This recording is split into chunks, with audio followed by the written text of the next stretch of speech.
నమస్తే అండి, నేను మీ మల్లేశ్వర్ని. ఈరోజు మా ఇంట్లో చిక్కుడు చెట్టు ఉందండి. చిక్కుడుకాయలు కోయటానికి వచ్చాము. కోస్తున్నామండి. చూడండి ఎంత పెద్ద చెట్టు, కానీ చాలా అన్ని పూతలు రాలిపోయిందండి. ఉన్నాయైనా పర్లేదు, కొంచెం లేకపోతే ఇంకా మరిన్ని కాయలే దొరికాయి. చూడండి, అక్కడొకటి ఆకుల్లో కానరానట్టే అక్కడొకటి ఉన్నాయి.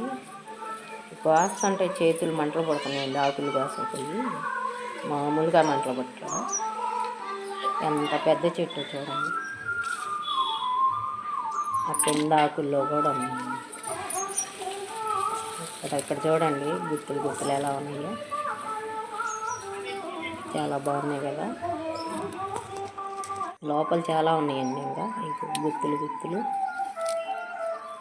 ఇంకా మెండుగానే బాగా పడ్డాయండి పూతలు. కానీ మేమైతే ముందు కొట్టలేదు, ఏమి వాడము. అయ్యే ఆర్గానిక్ కానీ కాసినాయి. చాలా బాగున్నాయి కదండి. పెద్ద కాయలు, చిన్న కాయలు కాదండి, ఇవి పెద్దగా ఉంటాయి. అవి వేరు. చూడండి, తెల్లగా గుత్తులుగా ఎన్ని కాయలు దొరికినాయి. చాలా బాగున్నాయి కదా. ఇంకా ఇటువైపు అండి, స్కూల్ పక్కన ఇటు కోసి ఇటు మళ్ళీ డాబా పైకి వచ్చాము. ఇక్కడ కూడా ఉన్నాయండి. చూడండి, ఇటు పైన అవన్నీ వేయాలండి. ఇంకా కొన్ని ఎండిపోయినాయండి, మేము చూసుకోలేదు. పైన ఇలా ఉన్నాయి కూడా. చూడండి, గుత్తులు ఎలా ఉన్నాయి. చాలా బాగున్నాయి కదండి. ఇక అన్ని దొరికినాయండి. ఇంకా ఉన్నాయి, కోసేవి చూపిస్తాను. అవి కూడా దీనికి ఒక తాడు కట్టామండి. చిన్నగా అలా అల్లుకొని నా పక్కకి వెళ్ళిపోతుంది.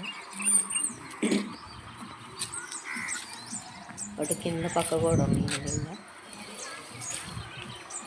ఆ కింద అంతా ద్రాక్ష చెట్టు పందిరి. ఇప్పుడైతే కాయలేదు, మొన్న మధ్య కాసింది అయిపోయింది. ఇంకా కొన్ని ఉంటే ఇటువైపు పోతున్నాయి.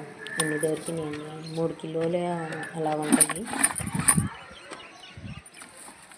చాలా బాగున్నాయండి. ఈ వీడియో మీకు నచ్చితే లైక్ చేయండి, షేర్ చేయండి, సబ్స్క్రైబ్ చేయండి. బాయ్.